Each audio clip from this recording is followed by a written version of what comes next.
Mesdames et messieurs, bonjour et bienvenue à cette nouvelle édition de votre journal. Dans l'actualité d'aujourd'hui, à l'international, Israël a mené une frappe dite préventive en Iran. La guerre entre Israël et l'Iran continue d'avoir des répercussions globales, notamment sur le marché du pétrole. Crash tragique d'un Boeing 787 en Inde, 269 morts et un seul survivant. En Afrique centrale, la société civile congolaise tire la sonnette d'alarme sur la situation dans l'est du pays.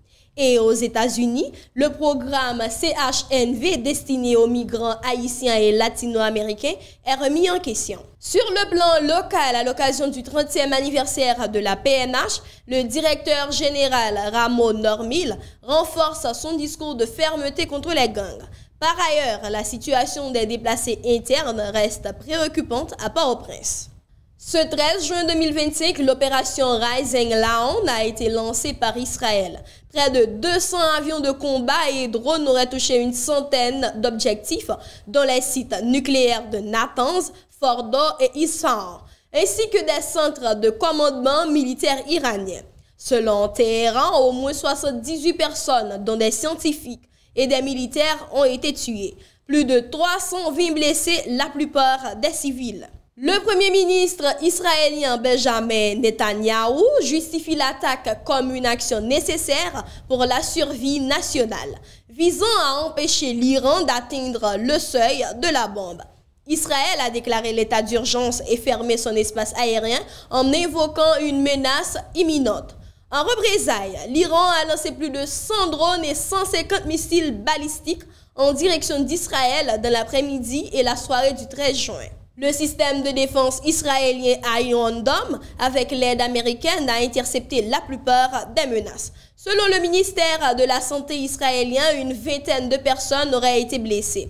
Ce face-à-face militaire entre Israël et l'Iran marque une escalade majeure avec un risque réel de conflit régional. Les marchés mondiaux, notamment le pétrole, ont réagi immédiatement. Les prix ont bondi de plus de 6%. La communauté internationale appelle à la modération. Le G7, l'Union européenne et l'ONU ont convoqué des réunions d'urgence. Toujours dans l'affaire de guerre entre Israël et l'Iran, une guerre qui pèse lourd. La guerre opposant Israël à l'Iran provoque une flambée spectaculaire des prix du pétrole sur le marché international. Depuis les premières frappes israéliennes visant les sites stratégiques iraniens, le prix du baril de Brent a bondi de près de 8%, atteignant les $75, tandis que le WTI s'est établi autour de $73. Il s'agit de la plus forte hausse enregistrée en une seule journée depuis plus de 2 ans. Cette escalade militaire fait craindre une possible fermeture du détroit d'Ormuz, un passage stratégique par lequel transite près de 20% du pétrole mondial.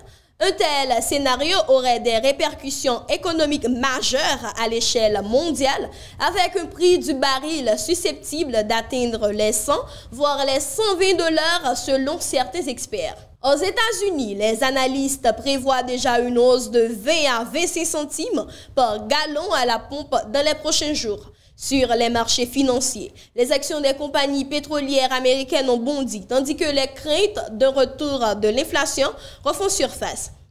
Face à cette instabilité, plusieurs grandes banques, dont Goldman Sachs et Citi, appellent à la prudence, rappelant que les prix pourraient se stabiliser si le conflit ne perturbe pas directement les exportations pétrolières.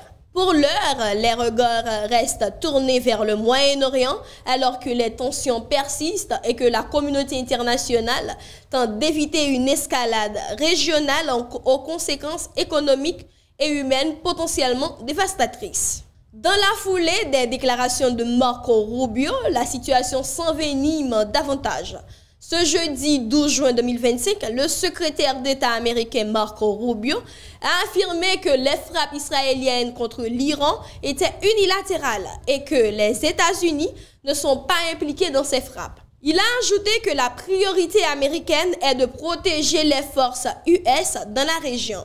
Rubio a précisé qu'Israël avait informé Washington qu'il jugeait cette action nécessaire à sa défense, tout en mettant en garde l'Iran contre toute attaque ciblant des intérêts ou du personnel américain. L'Iran, de son côté, rejette cette version et accuse les États-Unis d'avoir joué un rôle clandestin dans l'opération, affirmant que ces frappes n'auraient pas pu se produire sans coordination et approbation de Washington. Le maintien ou l'interruption des négociations nucléaires prévues à Oman ce week-end est désormais en suspens. La riposte iranienne immédiate menace de tout compromettre. Conformément aux déclarations de Rubio, l'administration insiste sur le fait que les actions militaires sont entièrement le fait d'Israël. Les diplomates US à Oman envisagent malgré tout de poursuivre les discussions, même si l'annonce iranienne de représailles pourrait mettre ces négociations en pause. Et maintenant, direction l'Inde, où une tragédie aérienne secoue le pays. Un avion de la compagnie Air India, un Boeing 787-8 Dreamliner, s'est écrasé ce 12 juin près de l'aéroport d'Ahmedabad, faisant au moins 269 morts, dont 28 personnes au sol.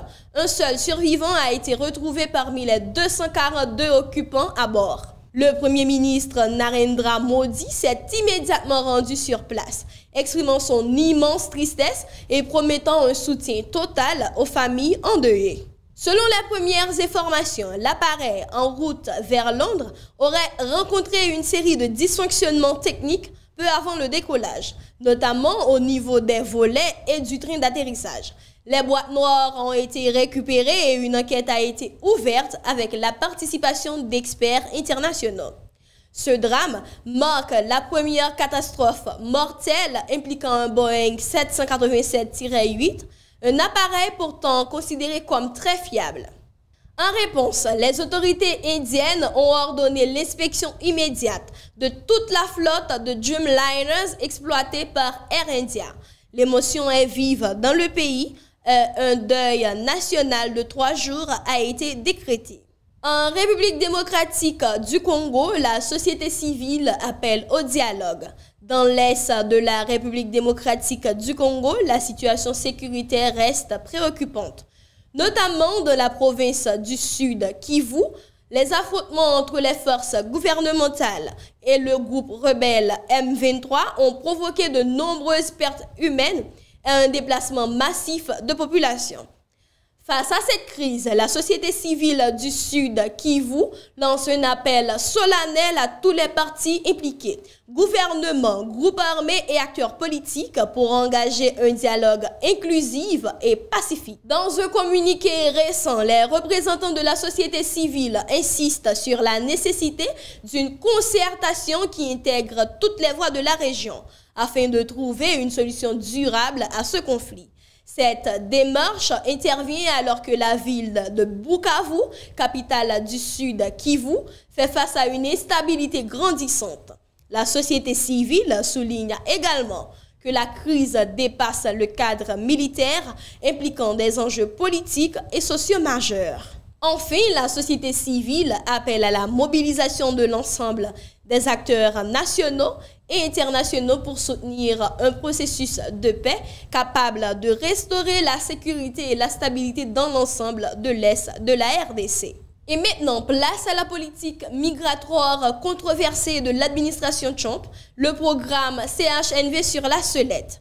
Aux États-Unis, le département de la sécurité intérieure a débuté l'envoi des notifications aux bénéficiaires du programme CHNV, leur demandant de préparer leur départ du pays. Ce programme, instauré sous la présidence de Joe Biden, offre une protection temporaire aux ressortissants haïtiens, cubains, nicaraguayens et vénézuéliens, leur permettant de séjourner légalement aux États-Unis face aux crises dans leur pays d'origine.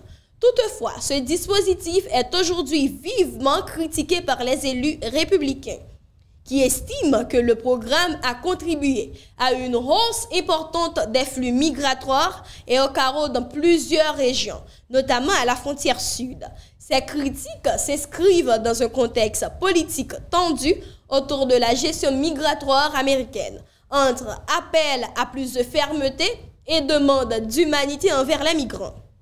Pour les bénéficiaires du CHNV, cette annonce soulève de nombreuses inquiétudes quant à leur avenir, alors que les solutions alternatives restent limitées.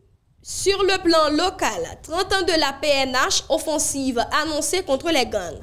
Lors de la commémoration des 30 ans de la police nationale d'Haïti, le directeur général de la PNH, Ramo Normil, a réaffirmé avec fermeté sa détermination à lutter contre les gangs armés qui continuent de déstabiliser le pays. Dans ce cadre, il a salué la récente coopération policière binationale qui a permis l'arrestation en République dominicaine de 3 membres du groupe criminel Vivre Ensemble. Ces individus tentaient d'acquérir des drones kamikazes, une technologie de plus en plus utilisée dans les conflits armés, ce qui aurait représenté une menace sérieuse pour la sécurité nationale. Ramo Normil a souligné que cette collaboration entre les forces de police haïtiennes et dominicaines illustre l'efficacité des efforts conjoints dans la lutte contre le terrorisme et la criminalité organisée. Il a également promis de poursuivre sans relâche la traque de tous les groupes terroristes et criminels pour restaurer la sécurité et la paix dans le pays. Ce message fort intervient alors que la situation sécuritaire demeure fragile, avec des violences fréquentes liées aux gangs dans plusieurs quartiers de Port-au-Prince et d'autres villes haïtiennes. C'est la fin de cette édition. Merci de nous avoir suivis. Les formations continuent sur nos plateformes. Restez prudents et à très bientôt pour une nouvelle page d'actualité.